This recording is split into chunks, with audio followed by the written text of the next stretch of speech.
Today we're going to be talking a few words on what we've learned during the years and what's going to happen in the future in the IT industry. I'm the CTO of the company, having worked here for 10 years now. Actually 11 soon. And then I have Tuomas Keränen with me, who's in charge of the Root platform. He'll be talking about Root and what we use more in detail soon. But before that, just a short glimpse to what's happening in the IT market. Cool. So,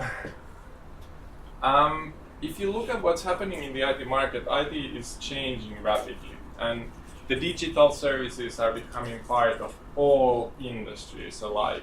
And you've been seeing that transformation happening for a few years now, and it's growing rapidly. And there are two basic reasons for that. Why is it happening so fast? One of the key things, also something that Shuan said just a few minutes ago, is that it's customer driven. But not only customer driven, but consumer driven. So we all working in a company, either manager or developer, whichever, we're using different digital appliances like a mobile phone or a digital, some kind of a wristwatch intelligent device. We all have laptops with us, and our kids are playing games and whatever. We're connected to the digital world. And as consumers, we have seen how new digital things can be brought into market. So if you look at, probably some of the people here know what Fortnite is. Fortnite is currently the fastest growing game, and it's also currently the most profitable game in markets. And the way Fortnite has been built is the same as what happened with Pokemon just a few years ago, is that when there are new appliances available, they're released immediately. So new skins or dances or whatever, new features in a game, they're released immediately as they're ready. Which means that as consumers, we see that it's possible to receive new things constantly at a rapid pace. Which means that when we go back to our offices in a big IT department or a big industry organization, we are thinking, why isn't things happening like this here? And that's one of the drivers in the change. And the other big driver is open source. So actually many of the paradigms you see today, which is like a new way of doing source control, or you've probably heard of container technologies like Docker or Kubernetes or such, they're all open source. So basically the new ways of thinking how IT is developed, provided and produced is that there is a key of open source below. And that's the way you get the coverage, and then you provide services on top of that. And those two things are the ones that basically make us think, why can't we do this already? That's the driver of the change. And then something that I always talk when I'm speaking to people, what's DevOps and what's modern development? How is software supposed to be done? One of the examples I've given is we have a hackathon 3-4 times per year here in Efficode.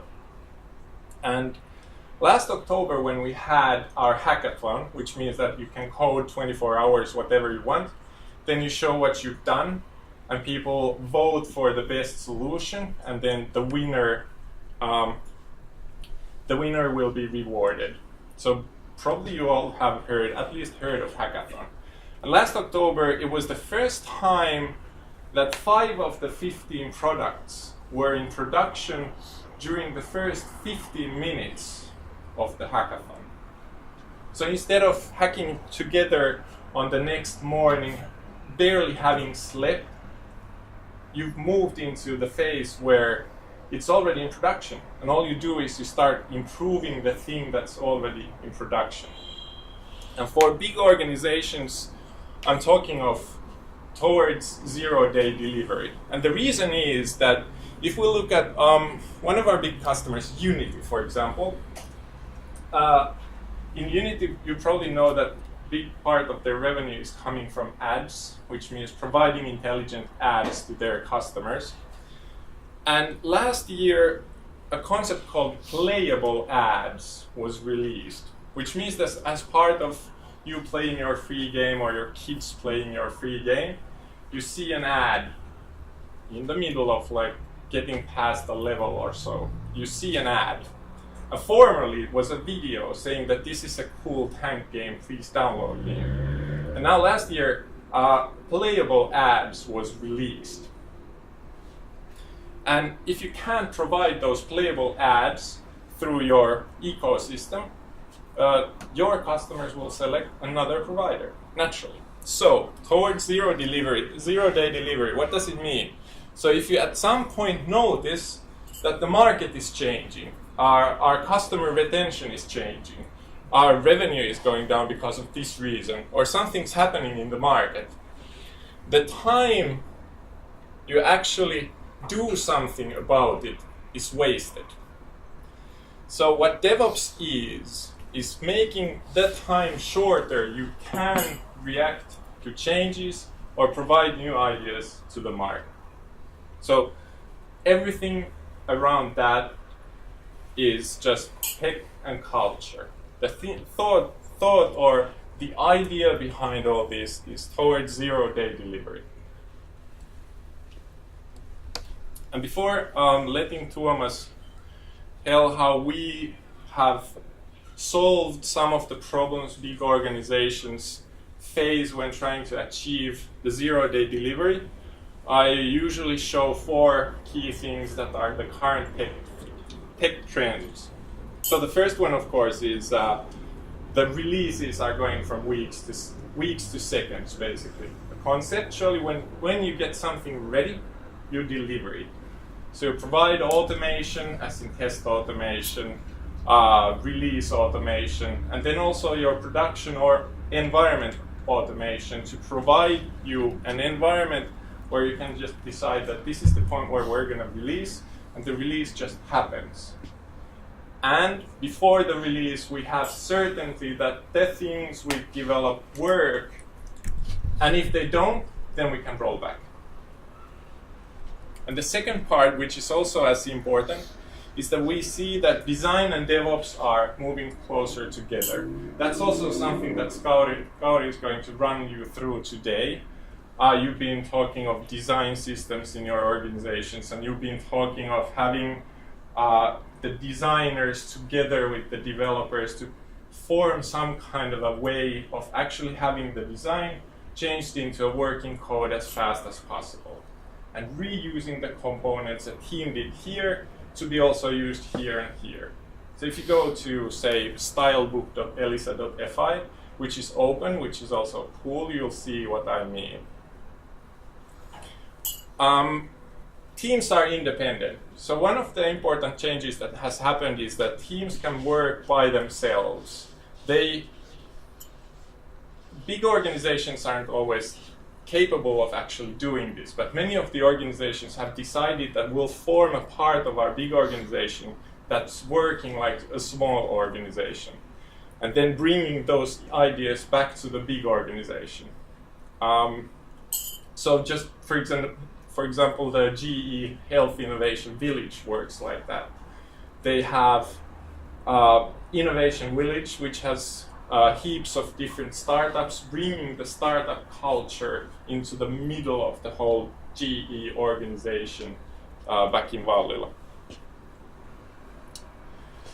Then the third, Shuan did really good work in showing already what you can achieve by using AI, artificial intelligence, or ML, as in machine learning. But also, in addition to what you can have from it in production, is also before you go to production, which means that what patterns are found from our current development practices, what patterns can be seen from the way we currently do our software. For example, if you have many collaborators or subcontractors, how are they performing against each other? What are the odds in the future of a certain part of the product to either succeed or fail? So it's not only not only the customers and your production environment that needs intelligence and analytics, but also the development environment. That's also something that Tuomas will also show later.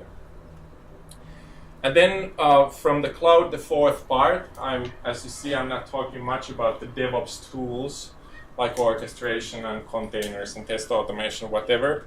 But the concept behind cloud is that now that you've made the move towards cloud, setting your current production environments at least partially to cloud, like Amazon, Google, Alibaba Cloud, the next step is to actually take the cloud capabilities into use. And that means that one of the most important parts of clouds is to provide your independent teams and the organization a possibility to put their products into the cloud independently. And that means that the teams can come up with new ideas. They can develop them and they can release them independently and in 0 days. And that's one of the most important things. It doesn't help if you, once again, going towards 0-day delivery, that the team is ready with their product, but then they will have to ship it to IT to be released, which is going to happen in a month or two. So again, we're going down the curve until it's released. So as said, these 4 areas are something that are currently trending and something that you should definitely look into in your daily work.